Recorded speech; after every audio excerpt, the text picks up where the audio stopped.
말씀을 전하면서 굉장히 어려웠던 게 대부분 부부가 아니었기 때문에 제가 말씀을 참 드리기가 굉장히 어려웠던 본문이었던 것 같아요. 근데 오늘 본문은 지난주와는 다르게 조금 여러분들에게 좀 디테일 좀 가까이 접할 수 있는 그 교훈을 담고 있습니다. 그러니까 지난주에 부부간의 관계가 그리스도와 교회와의 관계라는 것들을 함께 나누었는데, 그런 하나님 안에서의 거룩한 관계, 동일한 사랑과 복종으로 연결되어 있다는 것을 지난주에 나누었습니다. 오늘은 자녀와 부모와의 관계, 여러분의 부모를 생각할 때 어떤 생각이 들지 모르겠지만 자녀와 부모의 관계, 그리고 세상의 종과 주인, 여러분을 말하면 이렇게 직장 상사를 얘기할 수도 있겠지요. 그 관계 속에서의 순종에 대해서 성경은 뭐라고 얘기하는지를 함께 보고자 합니다. 먼저 여러분은 순종이라는 단어를 많이 들어보셨을 거예요. 순종. 복종이라는 단어도 우리 지난주에 나눴지만, 혹시 순종이라는 단어를 여러분 딱 떠올릴 때 어떤 생각이 먼저 떠오릅니까? 순종하면. 그러면 복종과 순종의 차이는 그러면 어떤 차이가 있을까라는 것을 또 한번 찾아볼 필요가 있겠죠. 의미적으로는 이해가 되는데 분명하게 이것을 구분해서 설명할 수 있는 사람이 생각보다 많지 않더라라는 거예요. 먼저 바울은 순종과 복종의 차이를 분명하게 좀 구분해서 이야기를 많이 했습니다. 우리가 지난 5장 첫 부분을 보면 그런 말씀이 있죠. 그리스도를 경외함으로 서로 복종하라라는 말을 했습니다. 그러니까 우리가 하나님의 교회 안에서 한몸된 우리들이 서로를 복종하면서 섬기라는 말씀을 전해 주었던 것이죠. 그런데 이런 권면을 우리들이 어떻게 교회 안에서 혹은 세상 속에서 이루어가며 살아야 하는지에 대한 설명을 바울은 지금까지 하고 있었던 겁니다. 그게 첫 번째가 부부관계였고, 두 번째가 자녀와 부모와의 순종과 존중의 관계라고 오늘 말씀을 전할 거고, 마지막 세 번째는 종과 주인의 관계로 경외라는 단어, 내가 경청하고 경외하고 또 두렵고 떨린 마음으로 대하는 그런 경외라는 단어 속에서 서로 복종해야 한다는 것을 우리 마지막 말씀으로 나누게 될 겁니다. 순종과 복종의 차이를 한번 고민해 보시면 좋을 것 같아요. 한 가지 흥미로운 점이 하나 발견됩니다. 오늘 말씀 읽으시면서 지난주 말씀과 지난주 말씀을 기억해 보신다면 좀 약간 다른 단어가 하나가 있다면 그게 제가 조금 더 설명드렸던 순종과 복종의 차이를 구분하고 있다는 거예요. 그 흥미로운 점이 뭐냐면, 아내는 남편에게 순종이라는 단어보다는 뭐라고 썼죠? 지난주에 복종하라는 말을 썼습니다. 그런데 복종이라는 단어는 어떤 단어입니까? 복종이라는 단어는 상대방과 내가 동등한 관계에 있다 할지라도 그 말을 내가 거부감이 있더라도 반항심이 있더라도 들어야지 라는 것이 복종이라는 거예요. 그래서 사전적 의미를 찾아보니까 복종이라는 단어가 굴복하다의 의미가 있더라고요. 굴복하다. 그러니까 내 자존심을 허락하지 않는데 들어야 되는 거예요. 그게 굴복 아니겠어요? 군대를 떠올려 보십시오. 군대, 같은 사람이고 같은 인간적인 관계인데 군대는 상하 관계가 굉장히 분명하지 않습니까? 명령을 불복하면 어떻게 됩니까? 만약에 전쟁 중이라면, 군대 갔다 오신 분은 아시겠지만 전쟁 중에 명령 불복종은 사형에 해당합니다. 그러니까 그 사형에 대한 두려움도 있고 내가 죽지 말아야 하기 때문에 들어야 되는 것이죠. 그런 것들을 복종이라고 이야기한다는 겁니다. 그런데 그 순종은 뭐냐는 거예요. 순종과 복종의 차이는 생각보다 굉장히 많이 크지는 않지만 다른 점이 하나 있습니다. 성경에서 사용하는 이 순종이라는 단어는 세상에서 말하는 복종과 순종과 조금 달라요. 특히 바울이 복종이라는 단어를 사용하고 있는 다른 서신서를 보면 이 복종이라는 단어가 바울의 입장에서는 어떤 의미였을까라는 것을 매우 분명하게 기록하고 있습니다. 고린도전서 9장 27절 말씀을 보면 이런 말씀이 있습니다. 내가 내 몸을 쳐 복종시키는 이유는 내가 다른 사람에게는 복음을 전하고 도리어 나 자신은 버림받지 않도록 하기 위함이다. 그러니까 내 자신이 하나님의 복음을 전하는 데 있어서 사람들 앞에서 복음을 전해야 되는데 마땅히 내 마음에서는 부릴 듯 복음을 전해야 돼라는 마음이 있지만 내 겉모습은 그게 부끄럽거나 전하기가 쉽지 않으니까 뭐라고 되어 있느냐? 내 몸을 쳐서 복종시켜 복음을 전하게 했다라는 거예요. 왜 그렇게 했는가? 다른 사람에게 복음을 전하는 이유가 내가 버림받지 않도록 하기 위함이었다는 것이죠. 그러니까 내 마음에는 여전히 쉽지 않은 것들이 있다는 것이죠. 무엇인가를 해야 되는데 말씀을 통해서 무엇인가를 적용하고 삶을 살아야 되는데 그렇게 사는 것이 쉽지 않기 때문에 내 자신을 쳐서 복종시켰다라고 바울은 이야기하고 있는 겁니다. 그러니까 내 몸을 거부하고 있는 것이죠. 여러분, 여러분의 큐티를 정말 생활화하고 있고 매일 하나님의 말씀과 가까이 거하고 있다면 아마도 이것을 피부로 많이 느낄 겁니다. 매일매일 우리는 삶의 전투, 전쟁이라고 얘기하지 않습니까? 하나님의 말씀을 읽었는데 그 말씀이 내 삶을 너무나 투명하게 들여다보게 해주신다면 막 갈등하지 않겠습니까? 갈등하고 싸움이 있고 난 이거 원하지 않는데 하나님 왜 이렇게 시키실까? 말씀하실까? 저 가게 하실까? 막 이런 것들을 자꾸 말씀하신다면 거부감이 생기잖아요. 그 거부감이라는 게 나쁜 거부감이라기보다는 나는 지금 아직 할 수 없어요. 아직 하나님 지금 너무 이릅니다. 난 또 조금 더 준비가 돼야 됩니다. 이런 고백들을 우리가 하게 되더라는 것이죠. 그런데 복종이란 말은 그러니까 나의 의지가 있어야 한다는 것 아니겠습니까? 내가 굴복하는 것이 싫어서 나는 그냥 거부할래, 말 안 들을래, 그게 아니라 복종이라는 단어는 내가 하기 싫어도 내 자신을 쳐서 하기 싫지만 의지적으로 결단해서 하게 되는 것이 복종이라는 거예요. 그래서 어떤 사람들은요, 그것이 굉장히 그 복종이라는 그 단어를 듣게 되면 굉장히 굴욕적인 마음을 갖게 되는 사람도 있습니다. 그러니까 굴욕적인 마음으로 내가 하나님 말씀을 봐야 되나? 그런 게 아니라는 것이죠. 우리들은. 그러니까 복음의 능력 안에서는 굴욕이 아니라, 복종하는 것이 굴욕이 아니라 무엇이냐? 순종하고자 하는 의지적 결단과 같다라는 것 아니겠습니까? 우리가 1대1을 여러분 해보시면 아시겠지만 1대1 안에 믿음이라는 것이 3가지 단계가 있는데 그 중에 하나가 의지적인 결단이라는 것이 있어요. 내가 주님을 바라볼 때 주님 믿겠다는 의지적인 결단을 통해 주님을 바라보는 시선이 있어야 한다는 것을 얘기합니다. 그러니까 성경에서 말하는 것, 여러분의 의지적인 결단으로 하나님이 성경을 바라봐야 되는 것이고 하나님의 말씀을 내 삶에 적용하면서 살아가야 한다는 것을 이야기하지 않겠습니까? 그러면 이 의지적인 결단, 믿음을 의지적으로 결단해서 하나님을 바라보고 말씀을 읽는다는 것은 결국 자기를 부인한 것 같다는 것이죠.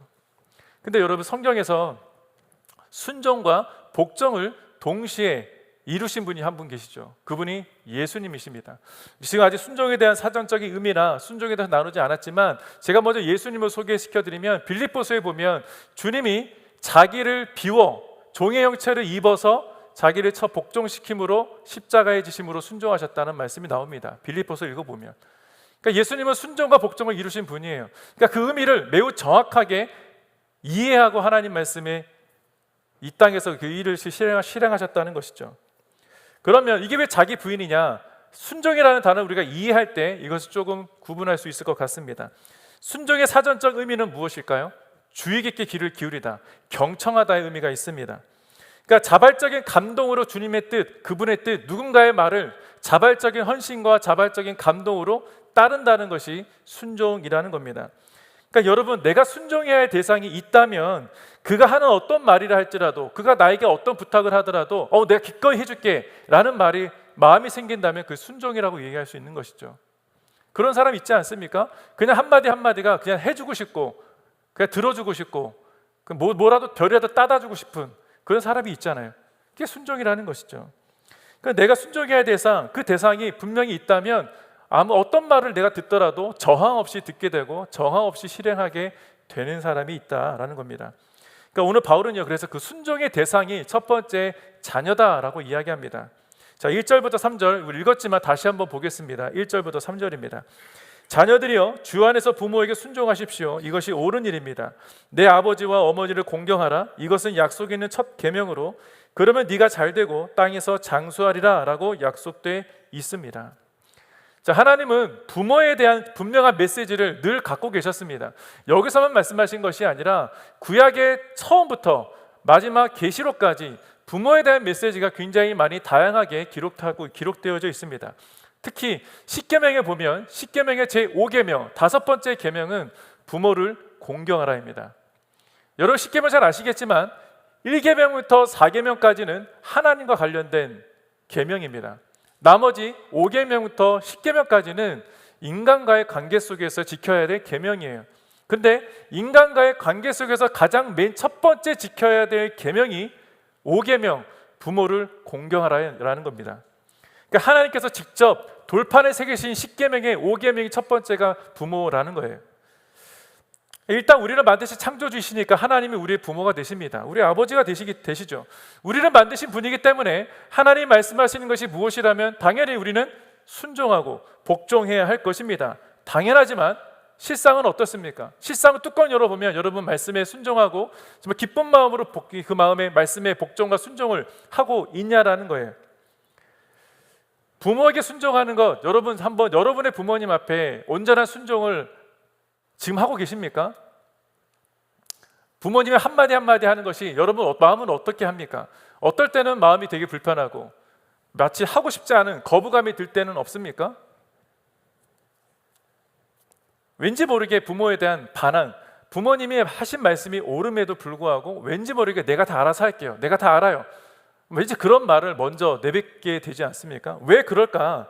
왜 그렇게 우리 부모님 가장 내가 아끼고 사랑하고 소중한 분이신데, 내가 해달라는 거 모든 거 다 해주실 수 있을 만한 분이신데 왜 때로는 그 말 한마디 한마디 할 때마다 내 귀가 아플 정도로 거부하게 되고 정말 거절하게 되느냐라는 거예요.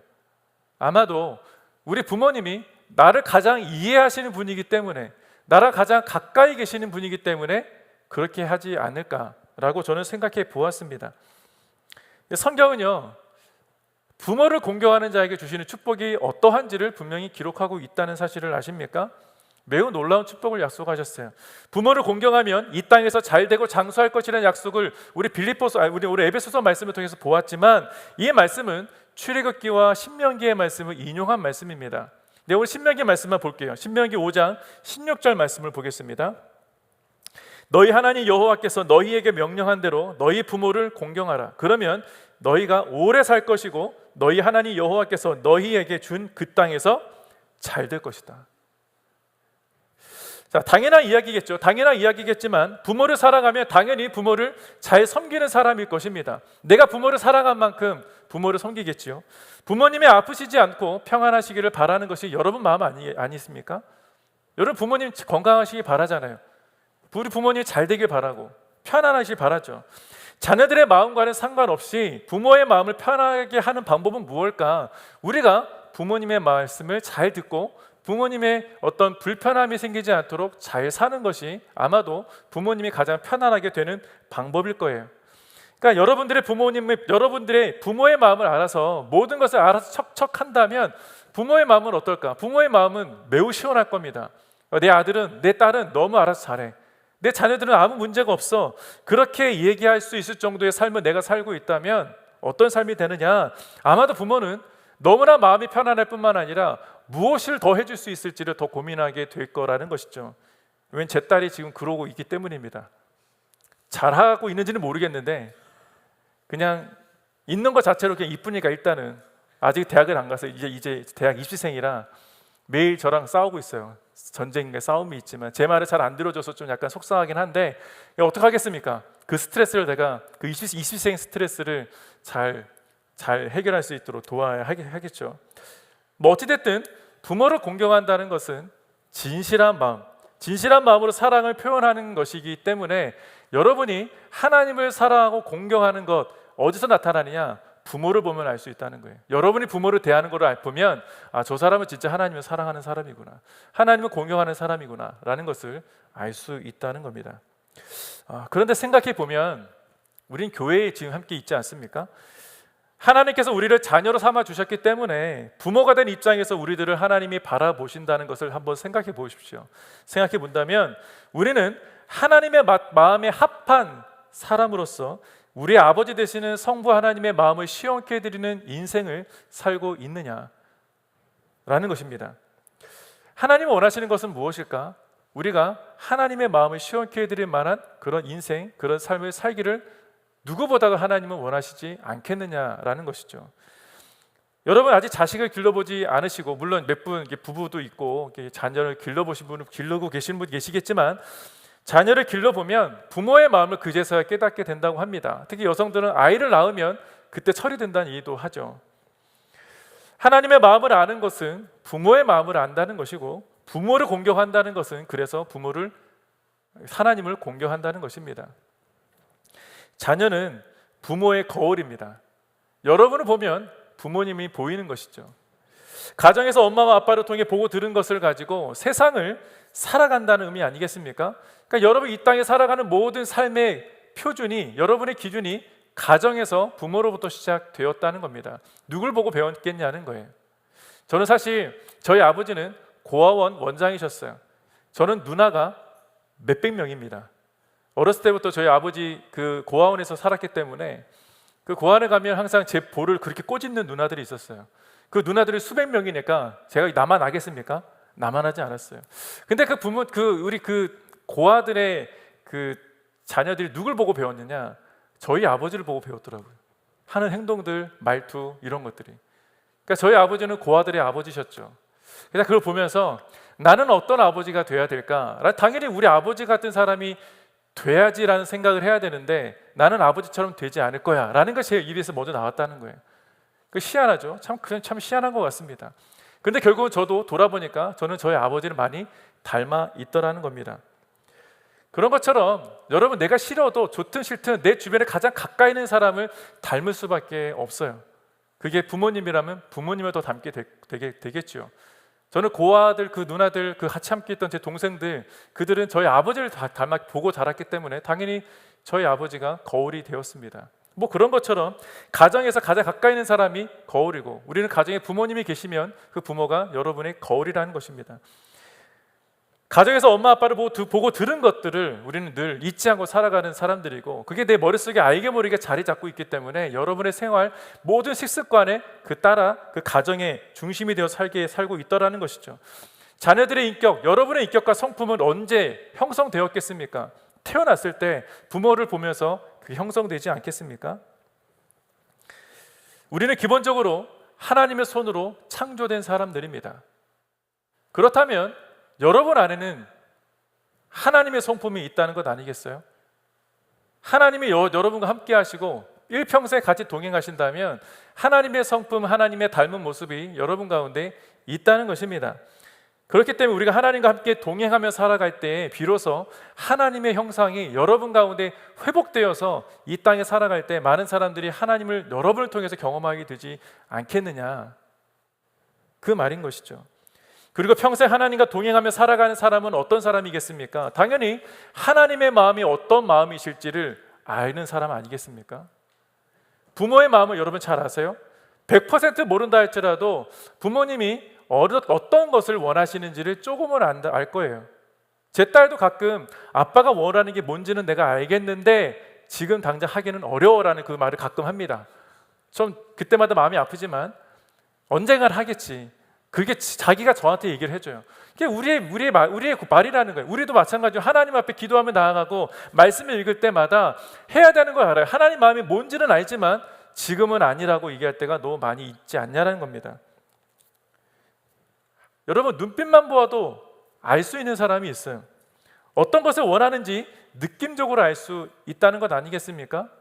우리는 하나님의 형상을 닮은 사람들이라면 하나님 말씀만 봐도 하나님 뭘 원하시는구나 라는 것을 알 수 있다는 거예요. 그것을 우리는 영적 감각이라고 얘기합니다.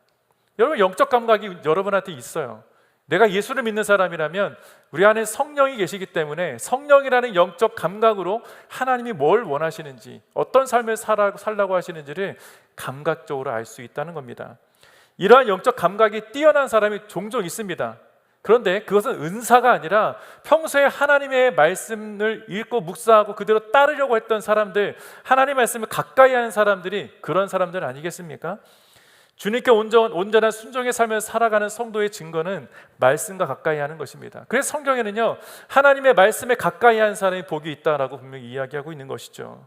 그런 사람들은 어떻게 하나님이 인도하실까? 그냥 그 길을 갈 때마다 하나님이 그 길이 무엇이 맞는 길인지 틀린 길인지 옳은 길인지 다른 길인지를 하나님이 인도해 주신다는 겁니다. 그래서 말씀을 가까이 하는 것이죠.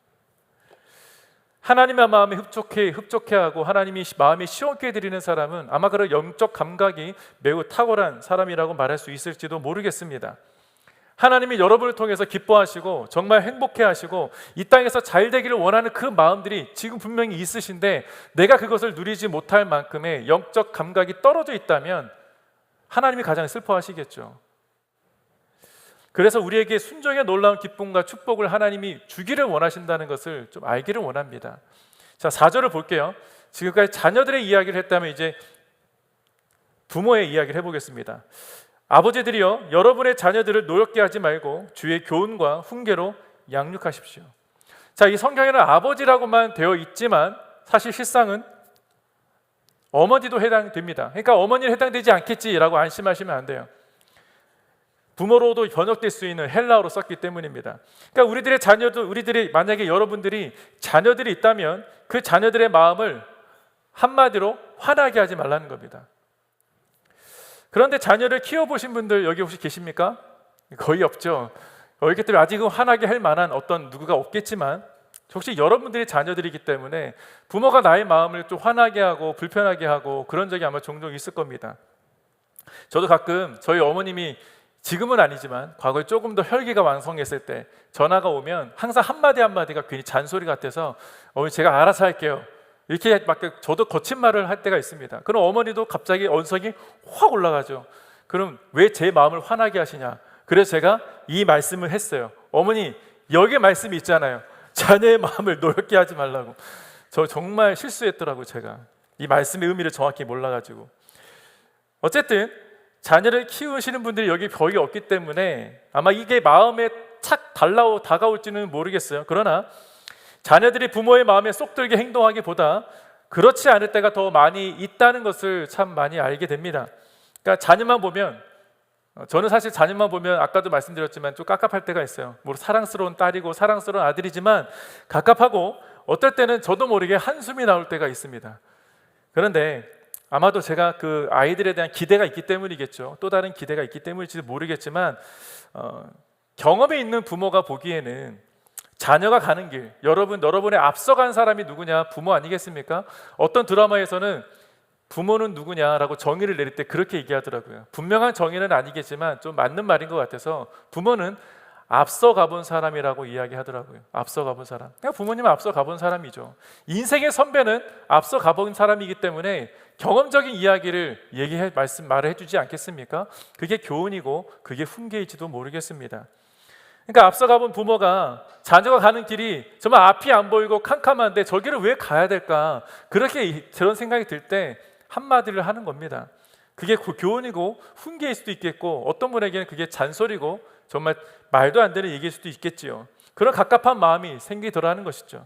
그러니까 참아야지 하면서도 참다 못해 자녀에게 한마디 툭 던진 것들이 여러분의 마음에 비수처럼 꽂힐 때가 있다는 겁니다.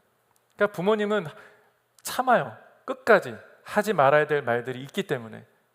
저도 참다가 그냥 갑자기 한마디 툭 던진 제 딸에게 한마디 그냥 던졌어요. 나쁜 말도 아니고 기분 나쁜 말도 아니고 잔소리도 아니고 그냥 한마디 던졌는데 제 딸의 눈에서 닭똥 같은 눈물이 뚝 떨어지더라는 거예요. 내가 오늘 딸에게 또 상처를 줬구나. 그러니까 저도 모르게 그렇게 된 것이죠. 그러니까 우리는 인간관계 속에서 나도 모르게 던지는 그 한마디가 때로는 상처가 될 수도 있다는 겁니다. 오히려 나와 상관없는 사람들, 그냥 뭐 관계없는 사람들하고 대화할 때는 무슨 한마디가 무슨 큰 의미가 있겠습니까? 괜찮죠. 그런데 그런 것보다 더 어려운 관계가 사실 자녀와 부모와의 관계입니다. 여러분의 부모와 여러분과의 관계가 가장 어려워요. 아마 여러분은 몰라도 여러분의 부모님은 정말 잘 알 거예요. 자녀가 가장 어렵다는 거. 성경은요, 이런 가정의 문제를 정확하게 꼬집어서 부모들에게 그런 교훈을 전합니다. 그러니까 뭐냐면 복음적인 교훈, 즉 보면 주의 교훈과 훈계로 양육하라고 이야기하고 있지 않습니까? 다시 말하면 복음적 교훈과 훈계를 양육하지 않으면 가정의 사소한 문제를 통해서 악한 것들이 튼타 여러분의 마음을 분열시켜 버린다고 이야기하는 겁니다. 자, 에베소서 4장 26절 27절 말씀, 우리 몇 주 전에 배웠던 말씀입니다. 함께 나눴던 말씀인데 거기 이런 말씀이 있죠. 화를 내어도 죄를 짓지 마십시오. 해가 지도록 화를 품지 말며 마귀에게 틈을 주지 말라라고 분명히 이야기합니다. 자녀가 분노하게 되었다는 것은 여러분 마음에 분노가 일어날 때 어떻게 됩니까? 아빠는 대화가 안 돼, 엄마는 대화가 안 돼. 대화하다가 대화가 안 되는 말이 딱 박힐 때 우리 화가 나잖아요. 그런 것이라는 겁니다. 성경은 다 그것을 이해하고 있다는 것이죠. 건드리지 않았는데, 나를 건드리지 않았는데 다툼이 일어나겠습니까? 안 일어나죠. 그냥 가만 놔두면 되는데 라는 마음이 우리가 먼저 앞서기 때문 아니겠어요? 그러니까 어떤 사소한 것이라 할지라도 여러분의 마음을 정말 이해하지 못하는 말로 여러분의 마음을 건드렸다면 그런 분노가 일어나게 될 것입니다. 그것이 결국 가정의 불화가 일어나게도 불화가 일어나게 되고 심하게는 부모와 연을 끊어버리는 사람들도 있더라는 것이죠. 뭐 여러분의 주변에 있을지는 모르겠지만 제 주변에 그런 사람이 있었습니다. 30년 동안 부모랑 연락 끊고 사는 사람이 있었어요. 연락을 하고 싶은데 연락을 못 하겠다는 거죠. 이제 너무 시간이 많이 지나서. 그런데 자녀와의 관계가 이렇게 악화되고 여러분의 관계가 악화되고 화가 나고 그런 것 관계가 있다면 오늘 성경에 이야기한 것처럼 에베소서 4장 말씀처럼 화는 마귀에게 틈을 주는 도구가 된다는 거예요. 화는 사탄의 도구가 되는 것입니다. 그래서 우리는 마음을 다스려야 합니다. 마음을 다스려야 하는 것이죠. 그런데 그게 마음을 다스리는 것이 마음대로 됩니까? 그렇지 않아요. 그래서 우리는 성령님의 도우심이 그래서 필요한 것이죠. 우리가 성경의 이 말씀대로 성경의 지혜대로 자녀들을 양육하고 서로가의 관계를 맺은다면 분명히 마귀에게 틈을 주는 것은 지금보다는 조금 더 틈이 좁아질 거라고 저는 믿습니다. 그런데 말씀으로 교훈과 훈계를 하는 것이 무엇일까? 주님의 교훈, 하나님의 복음적인 말씀을 교훈과 훈계를 전하는 것이 무엇일까? 우리는 성경 말씀밖에 없는데 하나님의 말씀대로 교훈하고 훈계한다는 것은 예수 그리스도의 마음으로 대하라는 것과 똑같다는 것이죠. 우리가 지난주에 부부관계를 배웠습니다. 남편들에게, 아내들에게 동일하게 그리스도의 하나님의 형상됨으로 사랑하고 존중하고 존경하라. 그게 서로 말씀을 나누었죠. 그걸 예수님처럼 대하라는 것이죠. 오늘 본문도 마찬가지입니다. 자녀들을 대할 때도 부모를 대할 때도 예수님처럼 대하라는 것 똑같은 말씀을 지금 하고 있는 거예요. 유대인들은 말씀과 훈계로 계속 어렸을 때부터 태어날 때부터 교훈을 하고 있다고 합니다. 그러니까 유대인들은요, 히브리어와 알파벳을 배우기 시작할 때 히브리어 알파벳을 배우고 토라라고 하는 모세오경, 이 창세기, 출애굽기, 민수기, 신명기, 레위기가 또 모세오경 토라라고 하는데 이 토라를 배우기 시작할 3살부터 5살 사이에 한 가지 의식을 한다고 합니다. 그 의식이 뭐냐? 성경이나 혹은 율법이 담겨져 있는 서판, 돌로 만드는 서판에 꿀을 많이 바른다고 합니다. 꿀을 발라서 그 의식, 첫 번째 의식이 그 꿀 발린 서판을 발라 먹는 거예요. 꿀을 먹는 겁니다. 그 여러분, 레몬 하면 머릿속에 무슨 생각이 떠오릅니까? 레몬 하면 입에서 신맛이 떠오르고 침이 막 질질 흐르지 않으세요? 극복하셨어요 그거? 나만 그런가? 다 그럴 텐데. 하여튼 레몬 생각하면, 여러분 맛있는 음식을 생각하면 막 괜히 먹고 싶고 갑자기 배가 부른데도 배가 갑자기 출출해진 게 딱 되지 않습니까? 그런 것처럼 이스라엘 백성들은 어렸을 때부터 그런 의식을 했기 때문에 어떤 생각부터 하게 되느냐? 말씀하면, 성경하면 뭐부터 생각나겠어요? 달다. 꿀처럼 달다. 그 생각이 먼저 한다는 거예요. 근데 이것을 왜 하게 되느냐? 하나님의 말씀을 충실하게 따르기 위해서 했다는 거예요. 시편 119편 103절 말씀에 보면 이런 말씀이 있어요. 주의 말씀이 내 입에 어쩌면 이렇게 달콤한지요 내 입의 꿀보다 더 답니다. 여러분, 하나님의 말씀을 딱 떠오를 때 꿀처럼 답니까? 아니면 조금 좀 지겹다 뭐 이렇게 하십니까? 어려우세요? 짜증나세요? 아니면 정말 입에서 꿀처럼 답니까? 입에서 꿀처럼 달기를 축복합니다. 아멘이 없어. 힘들구나. 인생이 힘들죠. 근데 인생이 힘들면 말씀을 읽으세요. 자, 이 말씀을 근거로서 시편 119편 말씀을 근거로 하나님의 말씀은 꿀처럼 달구나 라는 것들을 이스라엘 백성 유대인들은 지금까지 실행하고 있다는 거예요. 저는 여러분들이 어린 자녀들의 그 경험이 이미 지났기 때문에 성인이 되고 이제는 이제 자녀 부부의 결혼도 해야 되고 그럴 시기가 됐기 때문에 지금은 늦었지만 여러분들 지금 늦은 게 아니라 하나님의 말씀이 그렇게 여러분의 입가에 꿀처럼 달고 하나님의 말씀대로 살아가는 것이 정말 인생을 달게 하는 거라는 것을 체험하면서 살게 되기를 축복합니다. 무엇보다 하나님의 말씀을 이 토라라는 것은 지겹거나 고통스러운 것이 아니라 하나님의 말씀대로 살아보는 것, 물론 때로는 그 길이 고통스러운 길인 것처럼 보이기도 하겠죠. 오아시스처럼 보이지 않고 여러분의 인생을 더욱더 힘들게 하는 길로 보일 수도 있을 겁니다. 그렇지만 그 길이 옳기 때문에 하나님이 그 길을 인도하신다고 저는 믿습니다. 그러니까 여러분의 모든 인생을 하나님께서 인도하시기 때문에 그 길이 반드시 꽃길이라고 얘기하지는 않지만 결국 그 끝에 선물 주시는, 그 끝에는 하나님의 귀한 선물이 분명히 예비되어 있을 것이라는 것을 좀 기억하시기를 축복합니다. 자, 하나님의 말씀을 가까이 하는 것이 복이라고 시편에서는 말씀하신 것처럼 우리들이 자녀를 양육하게 될 때는 반드시 복음 안에서의 교훈과 훈계를 하는 것이 마땅하다는 것이죠. 그러면 자녀들은 말씀 안에서 자라게 되지 않겠습니까? 말씀 안에서 자라게 될 거예요. 저는 우리 아내 복중에 태아가 있을 때 제가 항상 매일같이 빠지지 않게 했던 것이 있다면 시편 말씀을 읽어줬습니다. 귀에 여기다 이렇게 대가지고 이렇게 그 헤드폰 되는 게 있더라고요. 이렇게 대가지고 돼서 항상 목소리 읽어줬어요. 중요한 건 남자가 읽어줘야 된다고 합니다. 왜냐하면 태아는 저음을 좋아한대요. 저음. 이 아빠들 될 사람 잘 들으세요. 결혼하면 태아는 아빠 목소리를 많이 더 좋아한다고. 그래서 저는 그때 그 시편 말씀을 계속 읽어줬는데 진짜 놀라운 것은 아이가 태어나고 제가 시편을 읽으면 울음을 끝이더라는 거예요. 희한하게. 뭐 매번 그런 건 아니에요. 100%는 아니에요. 한 80%. 점점 자라면서 그 시편 말씀을 되게 좋아해요. 얘가 굉장히 좋아합니다. 그래서 기억나니? 제가 어렸을 때 제가 3살 때인가 4살 때 물어봤어요. 너 아빠가 시편 말씀을 읽어줬던 거 기억나? 기억이 난대요. 거짓말인지 아닌지 모르겠지만 기억이 난답니다. 그 정도로 어릴 때부터 말씀과 가까이 하는 것은 매우 중요하다라는 것이죠. 제 아버지는 몇 년째 요양원에 계십니다. 아주 오래전부터 거의 10년 가까이 요양원에서 지금 저희 가족들과 떨어져 살고 계시는데 반신불수가 되셨어요. 한쪽만 움직이시는데, 근데 저희를 만날 때마다 저는 지금 아버지를 못 만난 지 4년 됐지만 가끔 통화를 하고 영상 통화를 하면 늘 끊임없이 아버지는 저희들에게 여전히 하나님의 말씀을 가지고 교훈하고 훈계를 주세요.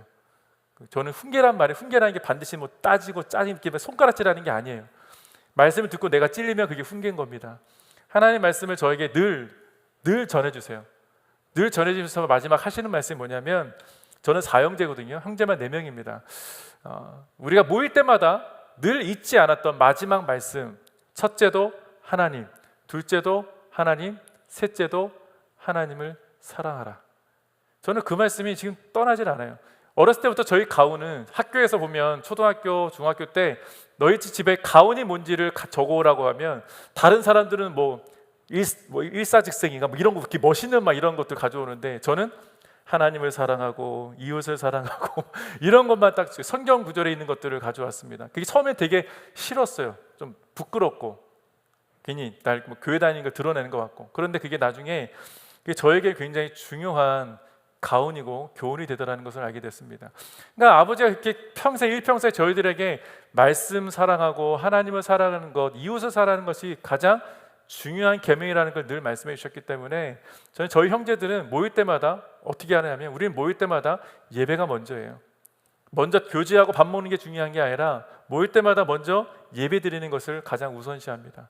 함께 말씀을 읽고, 이제 제가 목사가 됐으니까 성석이가 말씀을 전해. 너무 쉽게 얘기하지만 말씀 준비하는 게 쉽지 않잖아요. 너무 쉽게 얘기하지만 저는 또 감사하게 말씀을 또 이렇게 읽고 또 전해 드립니다. 그러니까 그게 지금 우리 가정에 그냥 루틴이 돼버렸어요. 너무 좋은 것 같아요. 그러니까 부모로부터 받았던 믿음의 신앙의 유산을 어떻게 흘려보내야 될지를 참 고민하지 않게 되더라는 것이죠. 이런 것들이 그냥 삶에서 보여주시는 부모님들의 그 삶의 평소의 그 성품들이 내 인생을 좌우하게 되는구나, 내 인생을 이끌어 가시는구나 라는 것을 깨닫게 되었습니다. 그래서 자녀를 양육할 때 가장 최고의 수단은 부모가 직접 몸으로 보여주는 거예요. 자녀뿐만 아니라 여러분이 1대1을 통해서 만나게 되는 그 양육자가 여러분의 부모의 역할을 감당하고 있는 것과 마찬가지입니다. 양육자들은 이 동반자들은 1대1 하면서 양육자를 쫓게 되어 있습니다. 여러분 새 가족이 오시잖아요. 새 가족이 처음으로 오시면 누굴 보고 따라하는지 아십니까? 여러분을 먼저 보고 따라한다는 거예요. 한국 가면 저희가 사실 온누리교회 있지 않습니까? 한국 가면 온누리교회 과거에, 지금은 아이패드가 나오고 스마트폰이 있으니까 거의 그런 사람이 없는데, 과거에 이 스마트폰이 없을 때 그때는 온누리교회라는 증거들이 3개 있었습니다. 저 사람은 온누리교인이구나 라는 게 딱 티가 나는 게 있었어요. 그 첫 번째는 한 손에 성경책을 들고 다녔습니다. 그때는 이렇게 얇지도 않았어요. 두꺼웠습니다. 들고 다녔어요. 한 손에 성경책. 한 손에 뭔지 아십니까? 2권을 갖고 다녔습니다. 2권. 1:1 책, 큐티책, 생명의 산. 이때 이 3권을 갖고 다니면 저 사람은 온누리교인이구나 바로 알았어요. 그 정도. 근데 재미있는 거는 새 가족이 처음 왔는데 모르잖아요. 교회에 갈 때 뭐 갈지, 어떻게 하고 다닐지 모르니까 그 다음 주에 그 3권을 준비하고 오더라는 거예요. 왜냐, 따라한다고. 내가 이제 교회 다니니까 내가 이제 예수 믿기로 작정했는데 저 3개는 갖고 다녀야 되는구나 하고 갖고 다니더라는 거예요. 그러니까 여러분의 모습, 여러분의 행동이 믿는 자의 모습이 얼마나 중요한지를 이야기하고 있는 겁니다. 그래서 하나님을 사랑하는 그 모습을 여러분의 모습을 통해서 보여주는 것이 가장 최고의 복음적 훈계고 복음적 교훈이라는 것이죠.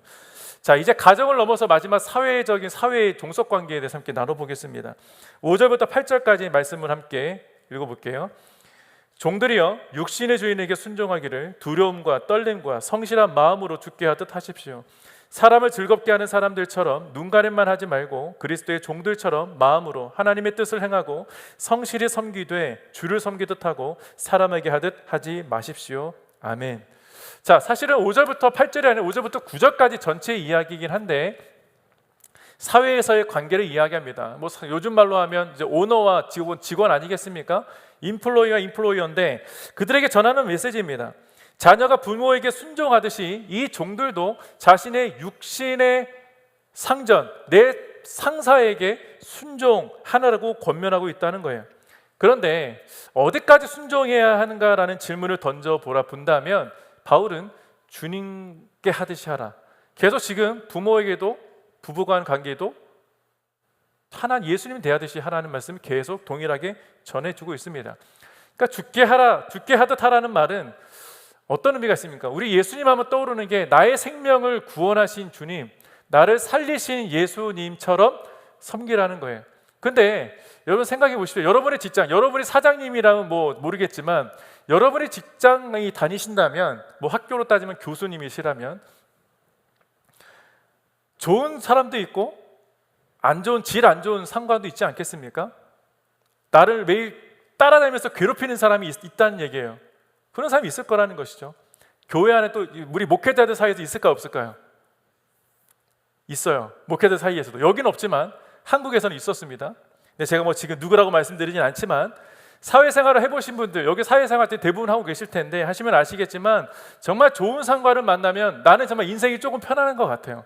같이 뭔가를 고민하게 되고 내가 어렵고 잘 못 푸는 문제들이 있다면 도와주려고 하는 그런 상사들, 그런 상관들이 있더라는 것이죠. 그런데 그렇지 않고 껄끄러운 관계로 날 쫓아다니면서 못 살게 구는 사람들이 종종 있기 때문에 그러면 회사를 정말 때려치고 싶지 않습니까?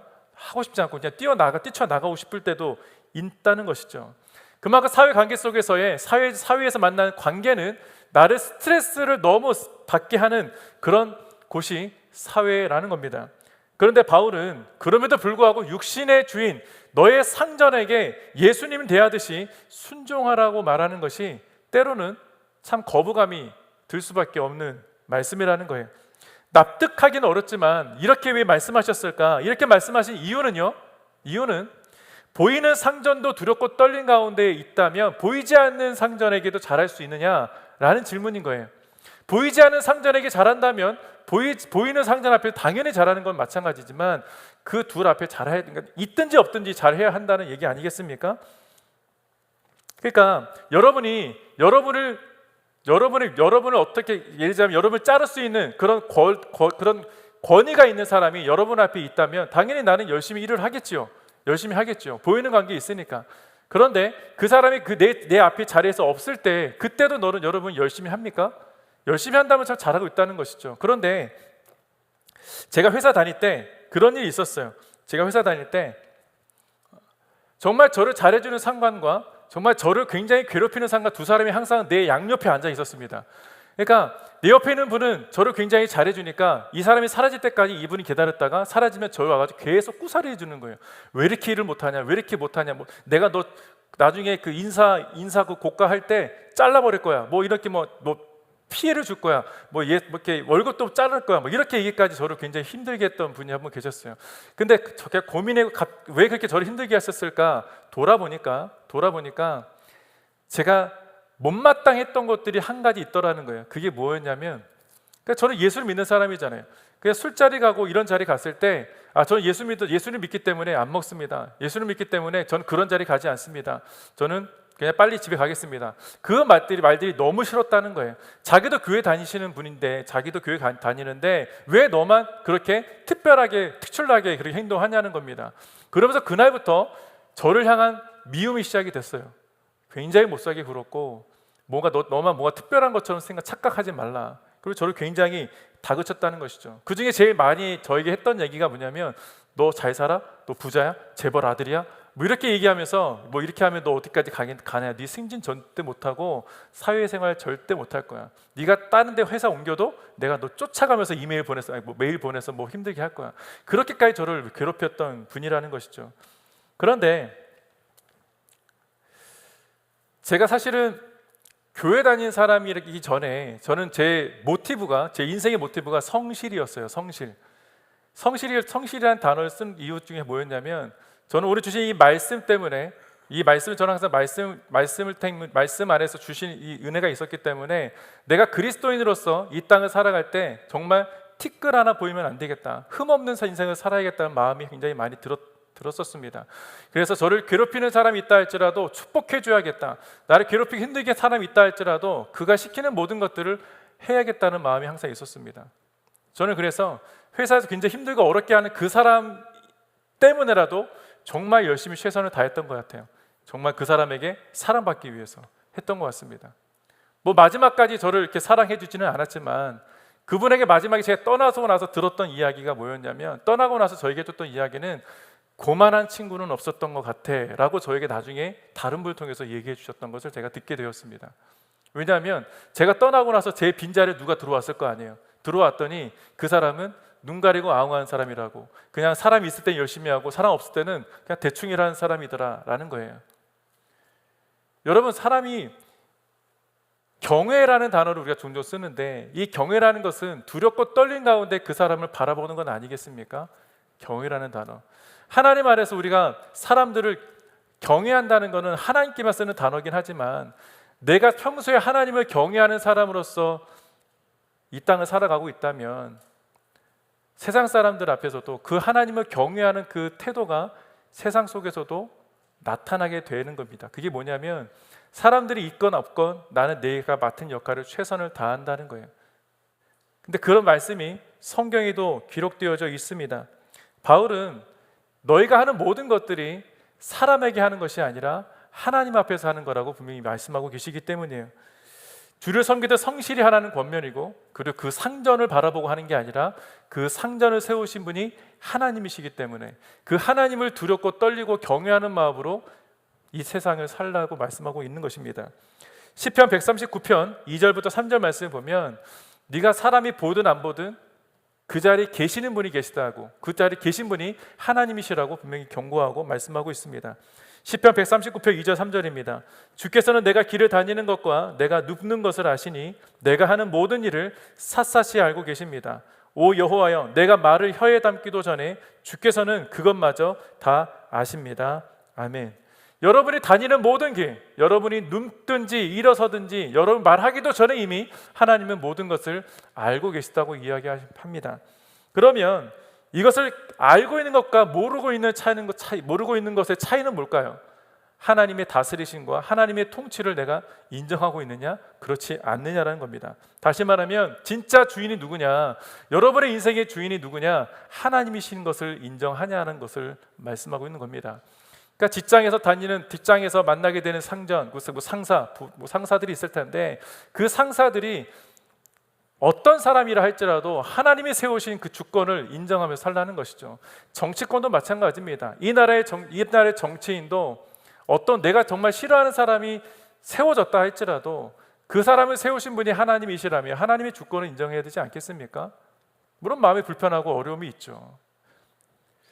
교회를 다닌다는 것은 단순히 이곳에 와서 예배를 드리고 끝나는 그런 것이 아니라, 여러분의 일상에서 만나는 그 일터에서 만나게 되는 모든 사람들을 섬기는 자리로 우리를 부르셨다는 증거가 예배의 자리입니다. 그렇지만 세상 사람들이 섬기는 것, 내가 그 사람들을 왜 섬겨야 되는지, 그 섬기는 이유는 그들을 두려워해서가 아니라, 조금 전 말씀드렸던 것처럼 그들을 세우신 그 위에 계신 하나님을 두려워하는 마음으로 섬겨야 하기 때문이라는 거예요. 그게 인정이라는 겁니다. 하나님의 주권을 인정하고 주님을 경외하는 것이 진짜 순종이라고 바울은 이야기하고 있는 것이죠. 자, 예수님도 제자들에게 같은 비유의 말씀으로 교훈을 주셨습니다. 마태복음 25장 14절부터 18절까지 말씀입니다. 또한 하늘나라는 어떤 사람이 자기 종들을 불러 재산을 맡기고 여행을 떠나려는 것과 같다. 그는 종들의 능력에 따라 각각 5달란트, 2달란트, 1달란트를 주고는 여행을 떠났다. 5달란트 받은 종은 곧장 가서 그 돈으로 장사해 5달란트를 더 벌었다. 마찬가지로 2달란트 받은 종도 2달란트를 더 벌었다. 그러나 1달란트 받은 종은 가서 땅에 구덩이를 파고 주인의 돈을 감춰두었다. 시간이 흘러 그 종들의 주인이 집으로 돌아와 종들과 결산하게 됐다. 아멘. 자, 이들의 결말까지 말씀을 길기 때문에 다 읽지는 않지만 마태복음 25장은 하늘나라에서 여러분들이 받게 될 상급의 이야기를 하고 있습니다.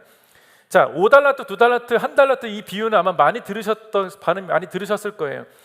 이들의 결말은 어떻습니까? 주인이 여행을 떠나기 전에 어떤 사람에게는 5달란트, 어떤 사람들한테는 2달란트, 어떤 사람들에게는 1달란트를 여기 모이신 분들에게 주었다는 거예요. 여러분의 능력에 따라 줬는지, 여러분이 어떤 모습을 보고 그렇게 나눠주셨는지는 저희는 알 수 없습니다. 다만 중요한 것은 주인의 마음이라는 거예요. 하나님이 여러분에게 주고자 하는 마음, 그만큼 줬다는 것이죠. 우리가 할 수 있는 것만큼의 줬다는 겁니다. 근데 결말이 어떻습니까?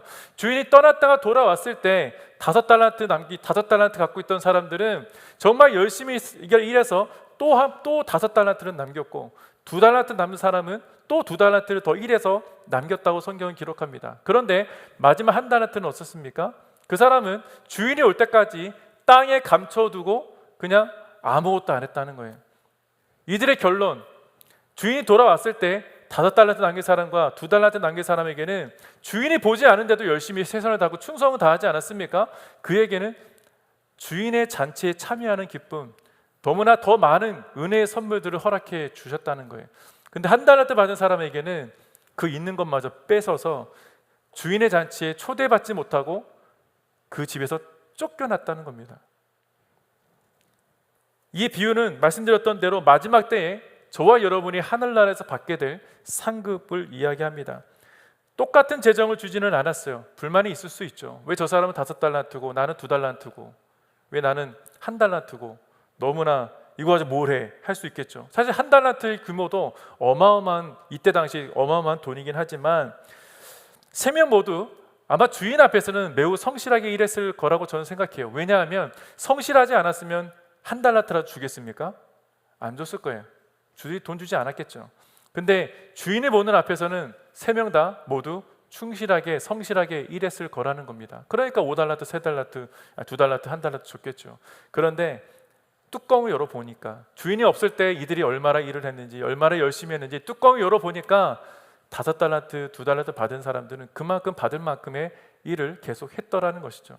그 사람이 진짜 진국이었고 정말 참된 주인이 누군지를 알고 성실하게 순종의 길을 걸어갔던 사람이었다라는 겁니다.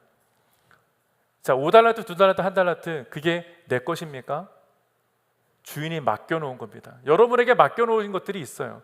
그 맡겨놓은 것들 언젠가 주님이 정산할 날이 옵니다. 주인의 주권을 인정하는 참된 종의 모습, 내 것은 아니지만 내 것을 아닌 것을 하나님께 다시 돌려드리기 위해서 최선을 다하는 삶, 사는 삶, 그것이 주권을 인정하는 삶이겠지요. 주인의 주권을 인정하지 않는 거짓된 종의 모습과 참된 종의 모습은 이렇게 차이가 나는 것입니다. 교회는 상하 관계의 조직은 없습니다. 조직은 직분적으로 제가 목사하고 전도사하고 권사하고 장로고 이런 직분적으로 나눠놓은 그 특별한 케이스는 있지만 그것은 상하 관계가 아니에요. 하나님 나라 안에서는 저와 여러분은 동등한 성도의 관계입니다.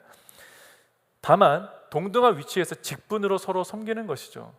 저는 여러분을 섬기는 것이고 여러분은 교회를 섬기는 겁니다. 물론 저도 우리 함께 예수를 섬기고 교회를 섬기는 것이죠. 상하 관계가 아니라 수평적 관계 속에서 직분으로 예수 그리스도를 섬기는 것입니다. 우리는 모두 예수 안에서 성도이기 때문이죠. 세상 말처럼 직분은 계급이 아닙니다. 교회를 섬기기 위해서 하나님께서 저와 여러분에게 주신 은사고 은혜인 것이죠. 그렇게 한 몸 되어서 교회를 세우는 것이 우리들입니다. 그렇기 때문에 우리들에게 은혜로 주신 이 은사들을 하나님께서는 주시고 가만히 놔두시는 것이 아니라 다 지켜보고 계신다는 거예요. 여러분이 어디서 무엇을 섬기든지 간에 그 섬김은 다 하나님이 부르신 자리라는 거예요. 교회 안에서 예배팀을 섬기는 것도 부르심이고 세상 속에서 여러분 직장으로도 하나님이 그 자리를 부르셨다는 거예요. 천국 백성으로 살고 하나님께서 맡겨주신 일들을 잘 감당하라고 부르셨다는 것이죠. 그렇기 때문에 우리는 이 땅을 살아갈 때 세상을 두려워하고 그렇게 사는 것이 아니라 이 세상에 우리를 보내신 하나님을 두려워하고 하나님을 두렵고 떨린 가운데 경외함으로 바라보며 이 땅의 교회와 하나님의 영광을 위해서 살아가는 것이 우리들이다 라고 성 바울은 말하고 있는 겁니다. 그렇다면 마지막 주인에게 전하는 메시지는 뭡니까? 9절입니다. 주인들이여 여러분도 협박을 그치고 종들에게 그와 같이 행하십시오. 이는 여러분이 알다시피 그들과 여러분의 주가 하늘에 계시며 주는 사람을 외모로 판단하시지 않기 때문입니다. 자, 세상에는 좋은 상관도 있어요. 그렇지 않은 못된 상관도 있습니다. 여러분들이 좋은 상관이 될 수도 있고 못된 상관이 될 수도 있다는 것이죠. 세상에는 그런 두 종류의 사람이 있습니다. 뭐 애매한 사람 없어요. 못되거나 좋거나 둘 중에 하나입니다.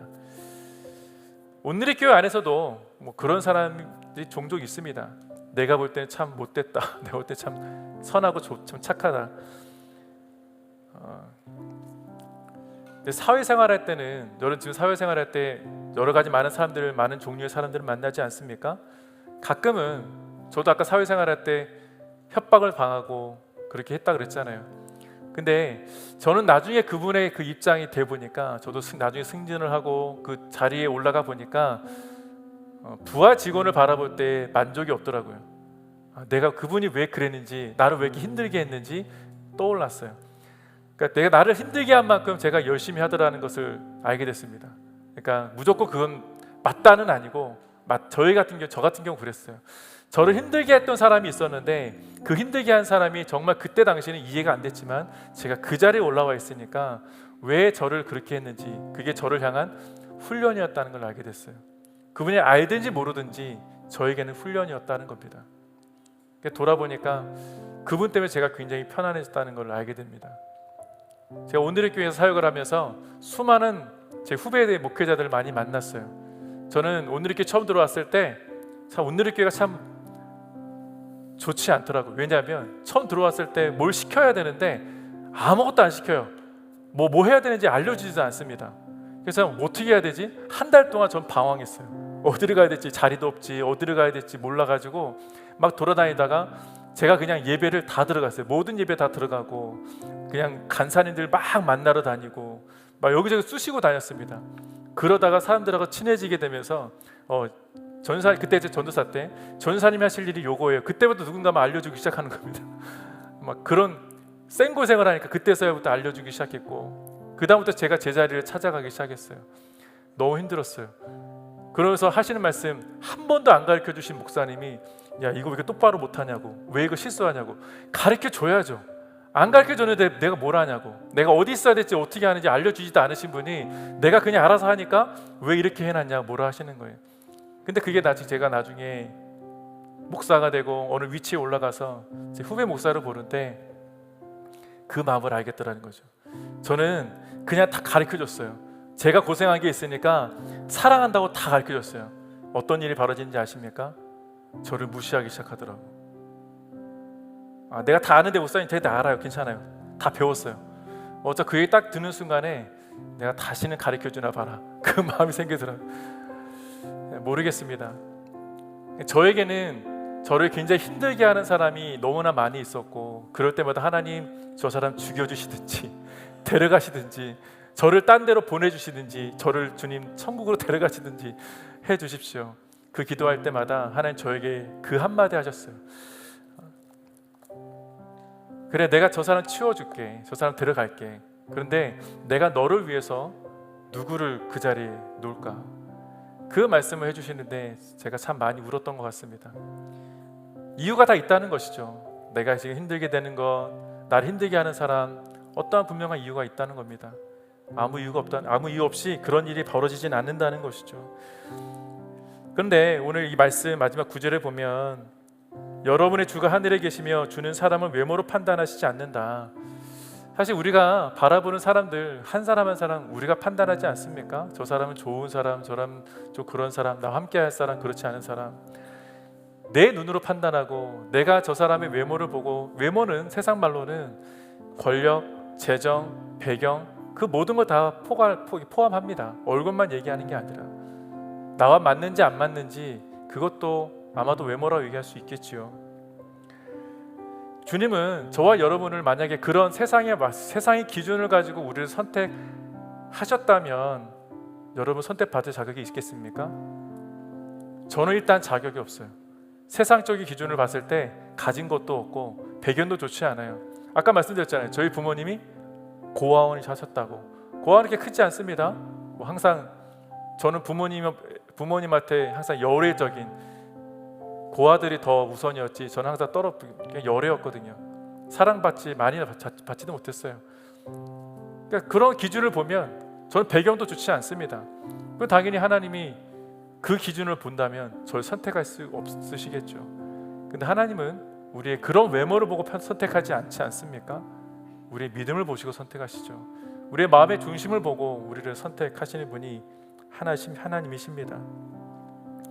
사랑하는 성도 여러분, 우리가 순종해야 될 대상, 우리가 순종해야 할 대상은 오직 하나님밖에 없습니다. 이것은 분명한 진리입니다. 하지만 하나님을 두려워한다면 그 증거가 우리들의 삶에서 나타나야 하지 않겠습니까? 이게 바울이 오늘 저와 여러분에게 해주고 싶은 이야기인 것이죠. 그리고 세상 속에서도 종과 주인의 관계 속에서도 여러분이 예수를 믿는 그 믿음의 흔적들이 그 자리를 잘 섬길 때 드러나게 될 것이라고 분명히 이야기합니다. 특별히 여러분에게 일터를 주신 이유가 무엇일까? 여기서 찾아볼 수 있습니다. 우리들이 일상에서 만나게 되는 일터의 사람들 혹은 학교에서 만나게 되는 모든 사람들, 모든 관계에서 세상 사람들은 여러분의 능력을 보고 평가할지도 모르겠습니다. 여러분의 배경을 보고 여러분을 어떻게 대하든지 대하겠지요. 그렇지만 어떤 모양으로든 우리는 하나님의 말씀대로 살아가는 사람이고 모두가 존중받아 마땅한 사람이라는 것, 내가 판단하지 않고 성령의 눈으로 판단할 수 있는 그 눈을 우리에게 달라고 우리는 기도해야 할 줄로 믿습니다. 이번 한 주도 그래서 그리스도께서 세상을 살아가게 하는 방식이 순종이라고 말씀하셨다면 여러분 그 순종의 대상이 누군지 아마 잘 아실 거예요. 그분에게 순종하고자 하는 마음을 달라고 기도하십시오. 복종할 수 있는 마음도 달라고 기도하십시오. 무엇보다도 순종과 복종이 잘 안 되면 저분이 예수로 보이게 해달라고, 저분이 예수님처럼 나타나게 해달라고 기도하십시오. 그러면 여러분 눈앞에 내가 미워하는 대상이 아니라, 내가 순종하고 싶지만 순종의 대상이 아니라 그냥 예수님이 나타나서 내가 순종해야 되는구나, 그렇게 바뀌게 될 줄로 믿습니다. 이번 한 주간 한번 우리가 순종을 한번 실천해 보시고 순종의 마음으로 이 땅을 살아가는 이번 한 주가 되시기를 축복합니다. 이렇게 기도하겠습니다. 기도하기 전에 우리